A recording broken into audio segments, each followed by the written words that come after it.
আসসালামু আলাইকুম বন্ধুরা, দেখেন আজকে 16ই ডিসেম্বর মহান বিজয় দিবস উপলক্ষে মনপুরা পার্কে এক বিশাল মোরগ যুদ্ধ লড়াই খেলার আয়োজন করেছে সানঘর টেক্সট লিমিটেডের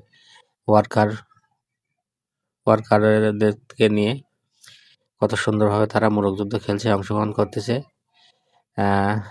স্পিনিংয়ের সানঘর টেক্সটের কর্মচারী ভাই ও ভাইয়েরা কত সুন্দরভাবে মোরগ যুদ্ধ খেলায় অংশগ্রহণ করেছে। দেখা যাক কে আজকে প্রথম হয়। সেই ছোটবেলায় খেলেছিলাম মোরগ যুদ্ধ খেলা। কে কে দেখেছেন এবং খেলেছেন কমেন্টে অবশ্যই জানাবেন।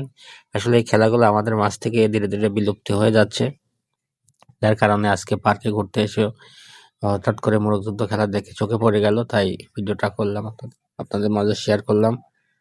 তো কার কার ছোটবেলায় ভাবে মোরগ যুদ্ধ খেলেছেন? আমিও মোরগ যুদ্ধ ভাবে খেলেছি ভাই। প্রাইমারি স্কুলে এগুলো বেশি হয়।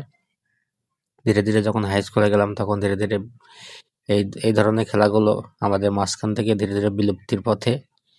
আর কিন্তু এই ধরনের খেলা দেখাই যায় না, খেলাধুলা।